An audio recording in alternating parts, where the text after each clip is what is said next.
Hey, everyone.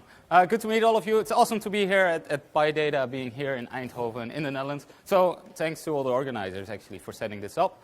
And thanks for inviting me.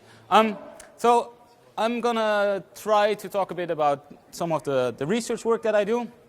I'm hoping that I'll strike the right balance between kind of somewhat of a technical talk and somewhat of a popular talk. Popular not in the sense that you're going to like it, but that it's for a general audience. So I'll give that a try.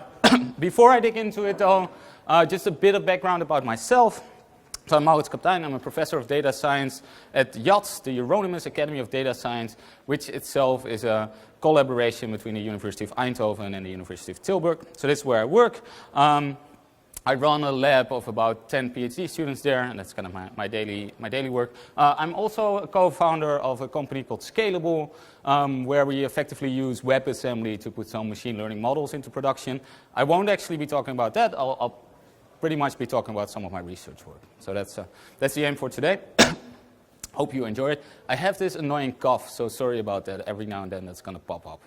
My apologies.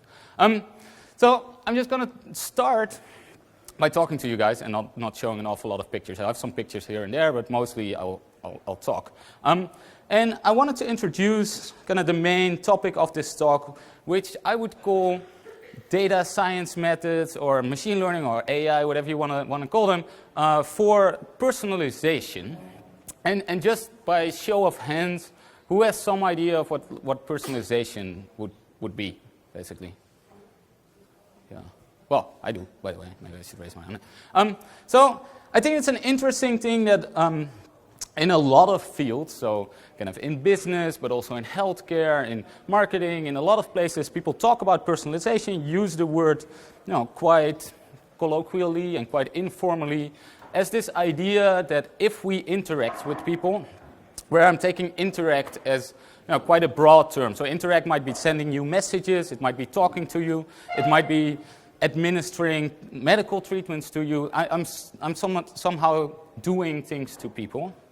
That if you want to do that well, you might need to do different things for different people. That's kind of, I would say, the informal idea of what personalization would be, at least for me. So that means that if I have some objective of communicating with all of you and have some goal that all of you buy my product and I have multiple messages that I could send, that I could start here like in the front left all the way up to the back, and I can talk to each and every one of you, and I might not need to say this exact same thing to everyone to be as effective as possible.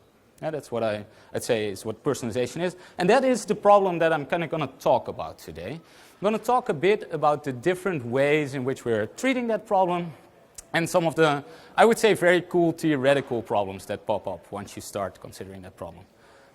I hope that's somewhat interesting. I see most of you look somewhat skeptical. I hope that's just lunch kicking in, and we're going to have some fun. So before talking about personalization and some of the ways of actually doing that, let's define the problem just a bit more.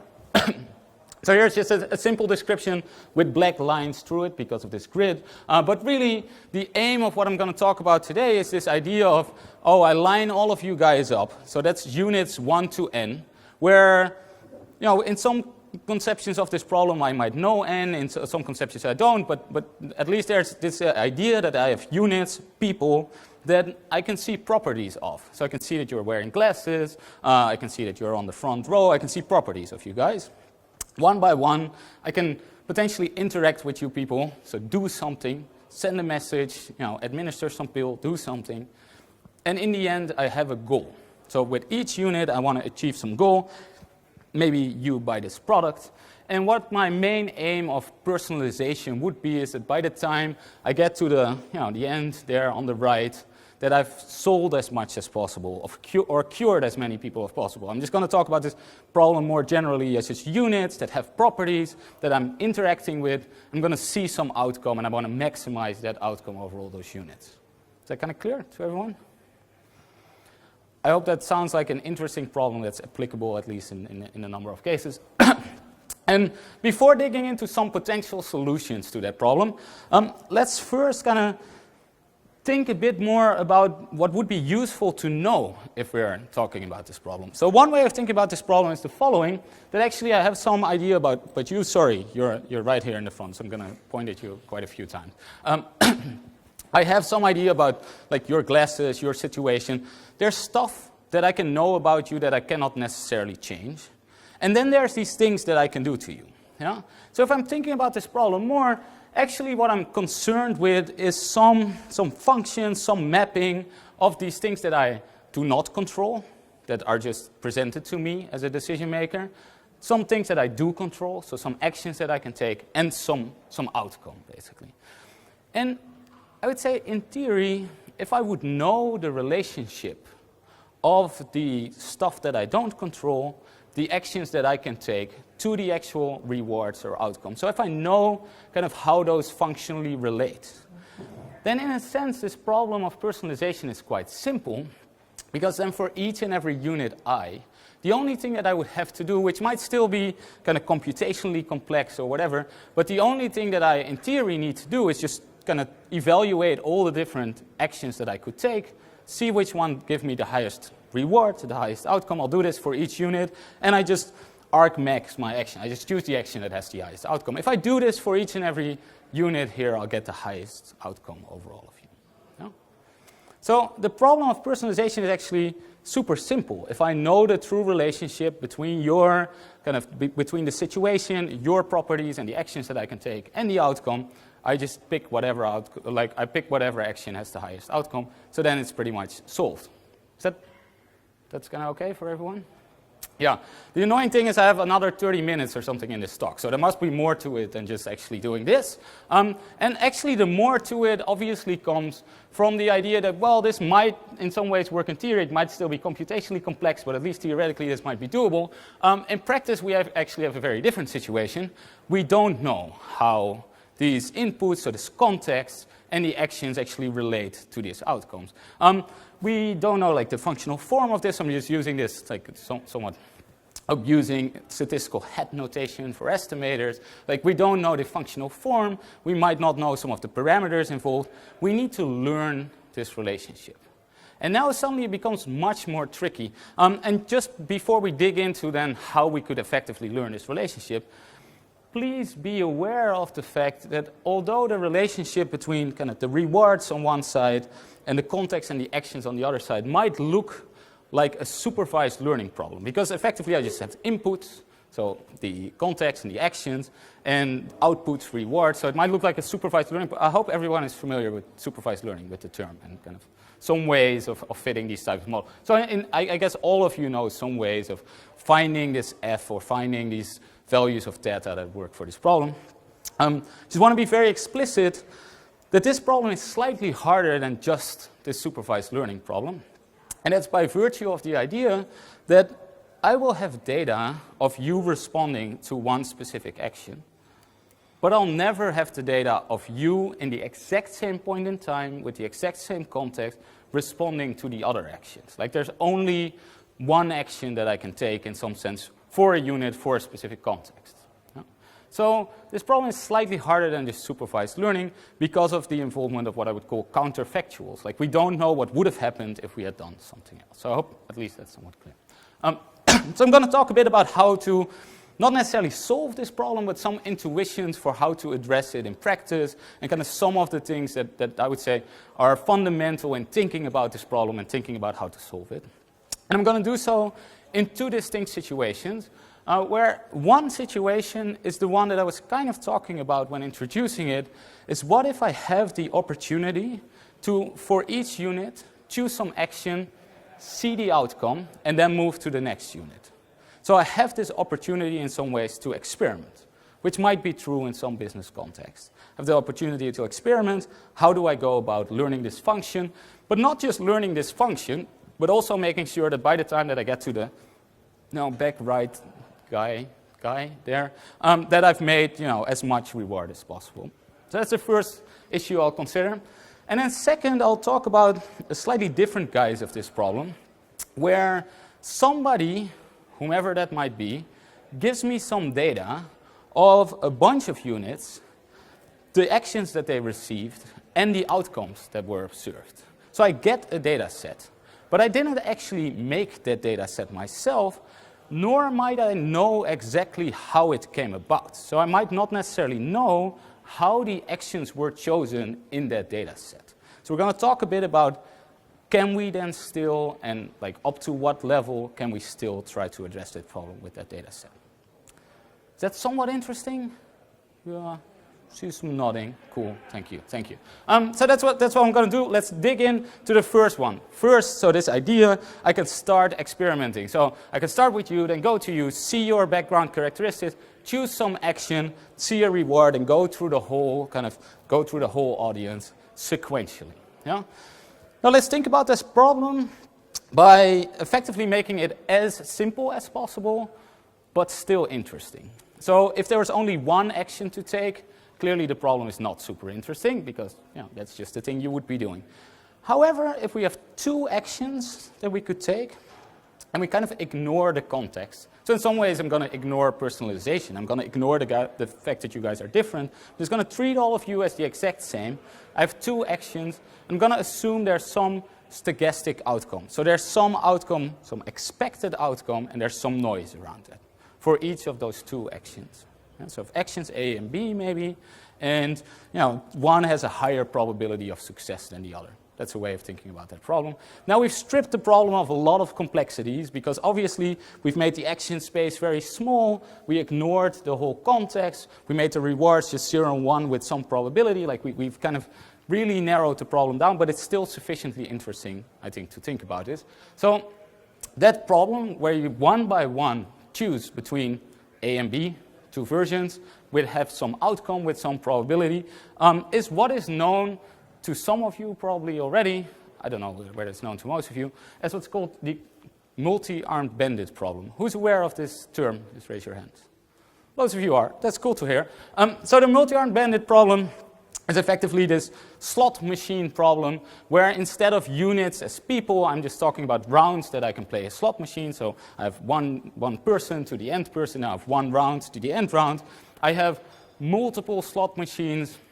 In its simplest case, just two, and one has a higher probability of paying off than the other. And what we're interested in is, given often some fixed, but it might be some infinite amount of money, what is a good strategy of actually playing these slot machines such that I make as much money as possible?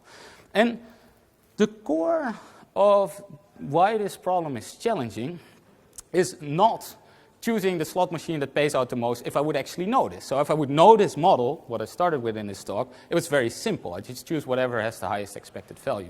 Why this problem is interesting is because I need to learn which one is best, but I also want to play the one that's best as often as possible. Yeah? So one potential strategy of kind of attacking this problem, if I'm talking about all of you guys in A and B again, I would say, well, I'm going to assign half of you treatment A and half of you treatment B. That will give me a bunch of data that will then allow me, as precisely as possible, given the size of my number of units here, given my size of the population, to estimate these two means. But now I've also kind of administered the wrong treatment to half of you. So that doesn't seem like the best thing to do. On the other hand, if I only try A for you and you buy whatever I was trying to sell, I try B for you and you don't buy, and then do A for everyone, well, now I'm using the knowledge that I have, but maybe I'm kind of overconfident in this knowledge that I have. Maybe I should have learned more. So the core of that problem is what's called the exploration versus exploitation problem. I want to learn which action is best, but I also want to earn based on my knowledge. So I want to trade off those two. And effectively what we're looking at is what I'd call decision policies. Decision policies just being mappings of all the information that I have up to some point in time, where time is these units that I'm discretely iterating through. So I have all this data that I've collected, and that's going to effectively dictate what is my next action going to be. I'm going to look for different policies and see how well they fare when I evaluate them on this whole population. So our main aim in this problem is to find a policy that effectively balances this exploration and exploitation in this case. So let's think of some policies that might be reasonable or that might work. A very simple one is obviously, I guess, came to everybody's working on a web context when I was talking about version A and version B.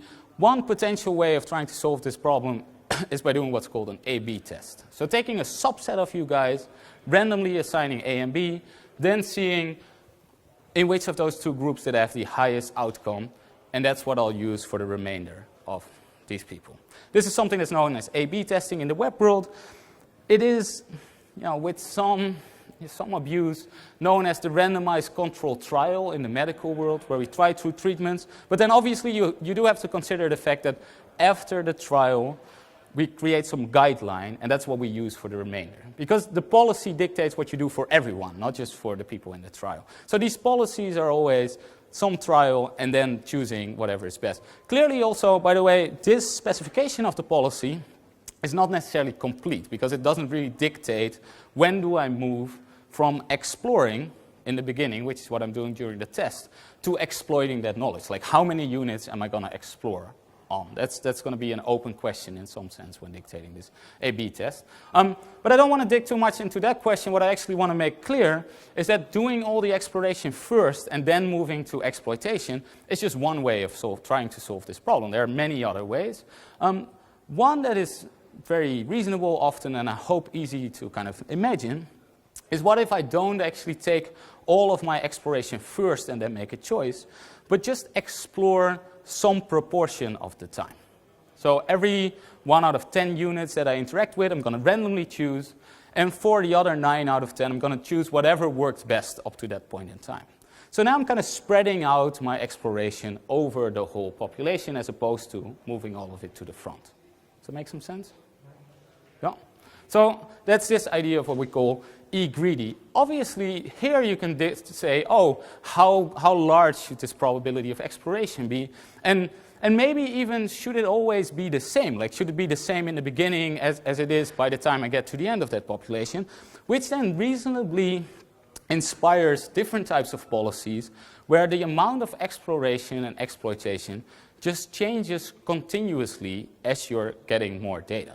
So one thing that's super reasonable, and it's what I'm kind of putting here on the heading of Thompson sampling, is this idea that I'm going to choose these actions with some probability that is proportional to my belief into which action has the highest payoff. So if I'm starting out and I don't know which action is best, and it's somewhat invariant, what I'm going to do is just assign A or B 50-50, like with a probability of 1/2, because I don't feel one is better than the other. I don't believe one is better than the other. Now, if I start collecting data and A is paying off more than B, what I'm going to do is just increase the probability of people seeing A. So I'm never actually making this deterministic decision between exploration and exploitation. I'm just going to adapt my probabilities and make them higher and higher as I feel that some action is paying off more and more.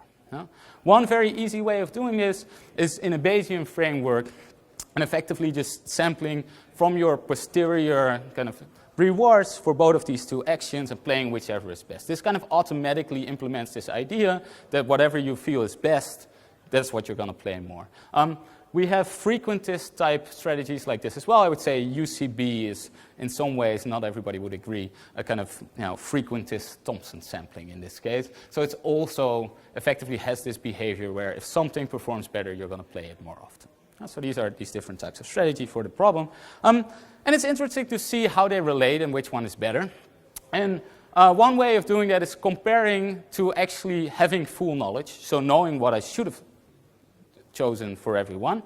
And then I can compare these different strategies, at least in this theoretical setting, in terms of what's called regret. How much do I miss out when using this strategy compared to doing the optimal strategy, which obviously in practice is not known. And you get things like this. So higher is worse in this case. And you'd see that the A/B test, so epsilon first, moving all the exploration first, actually is quite often somewhat depends on how you set up the problem exactly and what these probabilities are. That's going to determine how quickly these things are going to rise. But by and large, Thompson sampling and often epsilon greedy are going to outperform epsilon first. And more qualitatively, this behavior of these policies, what you're seeing here, is going to remain as is in the following sense, that E first always has this linear increase in the beginning. This is when you're kind of just randomly trying. So half of the time, you're going to choose the wrong thing. Now, after your trial, you're moving to the guideline. And depending on how large your trial will be, the probability of making the right choice is going to increase. But since your decision is going to be made based on some finite sample, there's some non-zero probability that you make the wrong choice. So this is always going to still slope up a bit. It's always this linear slope. Epsilon greedy, so this fixed proportion of exploration, well, that's going to increase as you start gaining knowledge. But at some point, it's also going to linearly slope up because you had this fixed probability of just choosing randomly. Strategies like Thompson sampling and UCB will actually have this performance that they keep on sloping down, so to say. You keep on learning and you keep on performing better and better at this problem. So if one thing, and I'm not sure how much of this was familiar to people, but thinking about this problem as like an exploitation problem, I think is useful. And also just knowing that the traditional A/B test or randomized control trial that we use all the time might not actually be the most optimal solution to this problem. It might be a very practical solution to this problem. So don't get me wrong, A/B testing is nice in many ways. It's easy to implement in batches. It's also kind of something that people understand. So whatever your manager will understand what you've just been doing, which is going to be slightly trickier for Thompson sampling. But it's definitely not the most effective solution in terms of rewards, cumulative rewards for these types of problems. Now, this was just two arms, a very kind of simple setup, so I kind of lost this idea of personalization. But in a sense, most of these results, at least qualitatively, also just transfer to much more complex situations. Complex situations where instead of what we've now been doing is kind of modeling the expected reward. So that's a function of the action as just these two different means. So you can think about what we have been trying to do is estimate this model of these two means, of these two actions, and choosing the one with the highest means as often as possible. Well, if we're just modeling the expected reward as a function of the action, there's nothing really that permits or that prohibits us from including this whole context, from increasing that action space, and just having a much larger, in some ways it's a supervised learning model in this sense, to predict the expected reward given some action for a context that's given to me. And as long as I'm just adding some exploration to that problem, I can actually do quite well. So what you would like to do is have a model that dictates the relationship between context actions onto the rewards and make sure you add some exploration. In the beginning, you would like lots of exploration. And as you go along and as your estimates become more informed, you want to slowly decrease the amount of exploration. So that's a very reasonable way of trying to tackle this problem of personalization when you have the opportunity to experiment.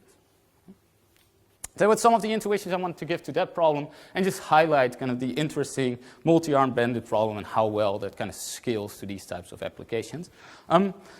Just for those interested, maybe some of you are interested, within the lab, we've been doing a lot of kind of applied evaluations of different bandit policies in different contexts. And one of the things that happens if you think about a policy like this, effectively it does two things. One is, given a context, it gives you an action. The second thing you need to do is, given whatever rewards come back, potentially update my policy. So potentially update the logic that dictates how I'm choosing my action. So those are effectively just two steps that are generally applicable for many of these problems that you could formalize as a contextual bandit problem. So what we did is build, I'd say, quite an extensive framework to allow people to, in a REST fashion, so as kind of in a web server fashion, implement these two steps: update a policy and give me an action, in an extensible framework where you can easily plug and play these different types of allocation policies. So once you've implemented this, it's very easy to experiment with different policies in some context. So that software might be interesting. I guess we'll share some of the slides, so then you have these links. But from the lab, because this is something we've been doing quite often, I just want to share some of the software that we've been making to do this. So that was the first bit of the talk. Thinking about how to address this personalization problem as a multi-arm bandit problem when I have the kind of somewhat unique opportunity to experiment one by one. And the main thing is just, as long as I have some good model that is allowing me to predict the expected value of each action given some context, and I add some exploration, I can actually do relatively well in that problem. However, a much more common conception of that problem, I would say, is the one where you receive some data that contains, in a sense, columns of context. So it has a context or a feature vector for each individual unit. It contains actions that have been chosen by somebody else, not necessarily by you, and some outcome. Yeah. So when does this happen? One place where I see this happen a lot and where we do a lot of work is in healthcare, where we look at electronic patient records or look at registry data. And effectively what we see is the background of people, we see what their treatments are, and we see their outcome. So we have a bunch of that data, and that's going to be for a subset of the whole population of units. Now I want to create a good policy to use on the remainder of these units. Yeah? So I wasn't necessarily in the luxury position to sequentially learn, but I have some data. What can we do in that case? Yeah? Well, a very simple example of this would be a data set that looks something like this. So I have males and females, I have treatment and control, and I have some outcome. Yeah? So I just have a bunch of these rows, and now I can start learning what is the action that I should be taking. And one of the, I would say, fairly wrong ways in which people are approaching this is just thinking about, oh, this looks like very much a supervised learning problem. Like this model that I was trying to do is just a supervised learning problem. So I have this data, let me just fit this model and learn, even based on this very 4 rows of data, learn that control gives a higher reward than treatment. So I should be using control. Now, a very practical situation where you actually find a result like this is when you start thinking about the treatment of breast cancer for women. So if you look at the Dutch registry data in breast cancer treatment and just look at whether or not women received chemotherapy, you'll see that those women that received chemotherapy have a higher probability of dying within the next year than those that did not. So this is the actual data if you're just looking at it.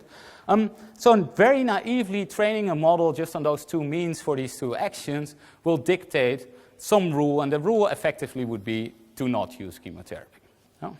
Now, any oncologist will tell you quite simply that this rule is wrong for the following reason, that what is happening in the data set is that only those women that have a severe big tumor will get surgery and subsequently chemotherapy, whereas if you have a small tumor, surgery is sufficient, you won't get chemotherapy. So what's driving the mortality in the year after is not the treatment, but it's actually the properties of the tumor before the treatment. Now, those properties also drive the choice of treatment. So we have what we'd call in statistics a perfect confounder in this data set. And this is one of the tricky things that might happen once you get a data set like this. And really, one way of summarizing this in kind of the notation that Judea-Pearl is using is this idea that whatever model that I learn based on this data, so the relationship between the actions and the outcomes, is not necessarily the same as the relationship between the actions and the outcomes once I start doing those, so the actual causal effects of my action outcome. And again, the reason why this is the case is because, if you think about this, this breast cancer example, is because some aspect of your context, so in that sense, the severity of the tumor, actually dictates which action people take. So there's a probability of 1 for a specific action given a specific value of the context. Propensity scores. Are these known to people? Less so. Okay, so we're venturing into some territory that at least people haven't seen before. Propensity score being the probability of receiving a specific treatment or action conditional on your context feature. Once those are 0s or 1s, we have now introduced perfect confounding. And this is really tricky because at that point in time, whatever supervised learning solution you're going to try for this answer might give you a totally wrong answer. It might dictate a totally wrong new policy to use on the remaining units. So we have to start thinking about these propensity scores in some way. And what I find extremely interesting, just in a practical sense, is that in the medical world, a lot of physicians are pushing for more and more guidelines. So for very strict rules, if the patient has this and this and this, we should always use this treatment. Now, those guidelines are very useful if we know that they're actually correct, in the sense if we know that those are the best actions. But if people are using those very strictly, we're actually generating this type of data. So we're generating data in these like electronic patient records that are not going to be informative of any other action than the ones that are actually being done. Yeah? So how do we tackle this problem? Well, there's, I'd say, conceptually two situations. One is where we might know these propensity scores. So we at least know enough of the policy that was used to collect the data to say something about these propensities. And in its simplest case, those propensities would be just 1/2 if it's 2 treatments. Effectively, what I'm doing then is just a randomized experiment. So then I have 2 treatments, the probability of each treatment, conditional on the context factors is going to be 1/2. Well, that just means I'm just randomly assigning these treatments to people. Well, if that's known, we can do something that was published a few years ago. It's called offline evaluation of these policies. And effectively, it's very simple conceptually how this works. You just step through these data rows one by one. You take your policy, which predicts some action. You match it to the action that's actually observed in that data set. If those match, you include that data point. So you include the reward and do whatever updating of your policy you want. If those don't match, you just ignore it. Yeah, you ignore that data set, which means you get an expectation n, where n is the whole population, divided by 2 valid observations of how your policy performs. This gives you an unbiased estimate of the performance of your policy. And this idea can be extended to situations in which your propensities are not necessarily 1/2, but they actually do depend on the context, or even extended to include somewhat of the data generating mechanism. So if you already know, if you already have some idea of what's driving the expected value of the action given the context, well, these are things you can also include. And you get to a recent area of the literature. It's called doubly robust offline policy evaluation. But it's really just this extension of this idea. As long as I have some clue of how this data was collected, so what policy was driving the collection, I can kind of inversely control for that and still evaluate other types of policies. We're using this type of ideas, for example, in practice, when using data from a large randomized study that's trying to see whether aspirin or heparin, two, in effect, different painkillers, administered to people once they go into the emergency ward after they had a cardiac arrest, and whether or not they die within 2 weeks. So there's a really big study out there that's kind of randomizing these different arms. And what we're doing on this data is using a lot of the contextual features, so background information about these people, and we're trying to train or trying to see whether some personalized policies would actually fare better than just choosing whatever arm works best. So the general treatment right now is aspirin, because that's kind of, so the lower is better in this case, because it's people dying. We don't want them to die.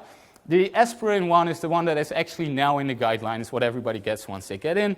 But doing personalized policy, so where these actions actually depend on the context features, can, at least in expectation, lower that by about 2%. So this is just offline policy evaluation. As long as I know how this data was collected, I can now start evaluating truly personalized assignment schemes. Clearly, the whole thing becomes quite a bit trickier if we don't know these propensity scores involved, if we don't know how data was generated. No? Because now I just have this data set, it might have this potential confounder. What can I still do? Well, one reasonable thing to do is to then say, well, let's estimate these propensities based on my data. So instead of those being 1/2 or whatever, being something that I know because I know the assignment policy, let's just try to learn the assignment policy based on the data that I have. Then, if I've learned the assignment policy, I can still inversely kind of correct for it and evaluate all kinds of different policies on this existing data set that I have. So that's something that we're also doing, and we're doing this on a large kind of oncology data set, so the NCR, that's the Dutch Oncology Registry. And we're doing this for colon rectal cancer, where we have effectively whether or not people are receiving chemotherapy, their outcomes within 2 or 5 years, and a whole bunch of contextual features of these people. And there we're trying to learn with different correction methods, because obviously you can do different models for these propensity scores, you can do different mean models. We're trying to see if we can correct. And there, we're in the luxury situation that there is also a large randomized controlled trial. So now what we can do is see if the policy of a randomized controlled trial, of which we learn the outcome on this observational data, matches the outcomes of the true randomized controlled trial. Yeah, so now we actually have two data sets. One is generated in a way that we know, one is generated in a way that we don't necessarily know because it's really just observational data in the world. And what we try to do is implement the policy of the one that we know on the one that we don't know and see if they match. Now the match being these kind of confidence bars, these yellow ones, and effectively what you see is that with relatively flexible models, these are just Bayesian additive regression tree models, for both the propensity score and the mean model, so using doubly robust evaluation, we can get to estimates that are extremely close to the registry data. The other side of it, though, is that some of these things don't really work very well. Like if we're not controlling for them, we can get very, very different estimates. And here, we're in the lucky situation that we can check. But in many cases, you won't be. You just have a data set, and you can start doing all of this fancy, doubly robust, whatever, evaluation. But it's going to be really, really hard to tell or to guarantee that whatever you're estimating as the outcome of the policy that you're evaluating is actually going to materialize in real life. And clearly, to kind of answer or solve this problem based on observational data, one of the key ingredients, which I think is an extremely fascinating field that's kind of developing over the last few years, well, if I would know the actual underlying causal structure involved that was generating this data, then I would be able to solve kind of this offline policy evaluation problem based on observational data, if in some way I could learn the causal structure. I'm not going to talk about that too much because I'm always running out of time, but what I find tremendously interesting as a research direction now is how can we use causal discovery mechanisms, so causal discovery either by virtue of conditional independency, such as proposals by Pearl, or more extensions of this, such as computational complexity approaches to discovering causal relationships. How can we combine those with this kind of offline policy evaluation? I think that's an awesome direction that we're now trying to venture into. So I hope this kind of highlighted some of the cool things, I think, if you start thinking about personalization, which in a sense is this very simple problem of just doing the right thing for each and every person. That sounds super intuitive and super easy. That is actually an extremely hard problem, which touches on sequential learning. It's a kind of a reinforcement learning problem. It touches on causal inference. It's a really rich problem to study. So I hope that's somewhat of interest to people. For doing all these plots that you were just looking at, we've actually developed an R package for easy offline evaluation of bandit policies. So again, we'll share the links, but that's also available. And sorry, it's in R. I don't know if you're all like super stuck on Python here at PyData, but yeah, so there we go. So that's there. And I just want to close off with a few closing remarks. So what I've tried to do is highlight the idea that personalization is a super interesting and rich theoretical problem to study, theoretical with obvious practical applications. That if you're in the luxury situation to experiment sequentially, what you want to think about on one hand is making an effective mean model, so a model to dictate what is the outcome of my action for the context. But on the other hand, you want to make sure you're exploring. And some intuitions as to, when I have relatively limited data, I want to explore a lot. And by the time that I'm actually moving to having more and more informed models, I want to stop exploring or at least decrease exploration. I hope those intuitions are clear. On the other hand, I hope that from the second hand of the talk, second part, it's also clear that if you're doing this, so if you have this luxury of sequentially experimenting, that it would be nice if you actually store the probabilities of what you're doing, like of your policy at that point in time. Why? Because then you're storing these propensity scores. So in effect, you're storing a summary of the policy that was collecting your data, which now you'll be able to use to evaluate all kinds of other policies offline. So you're allowing yourself to learn in the future. So that's what I strongly encourage people to do. And I also strongly encourage people to be very skeptical of people that don't, which effectively are those people that now, and this is kind of starting to become quite common practice, especially in the health domain, where people take electronic patient records or just registry data, fit a supervised learning model, often a very complex model, choose some actions based on that model and say that they've just learned the best individual personalized action for each and every person involved. And I hope by now everybody's very well aware that that might not necessarily be the case. And actually, it's super hard to give any guarantees on the performance of what you've just did without being extremely careful about the causal assumptions and the assumptions about the kind of the data collection policy. Without making any of those assumptions, it's going to be extremely tricky to guarantee that even the sign of what you're doing is correct. Like even the sign of the treatment effect is going to be correct. That little beep was kind of telling me to shut up. So this was my time, and I kind of, that's my last slide. So that all kind of matches up. Thank you so much for your attention. If there's any questions, raise your hand, let me know. Yeah, cool. Thanks.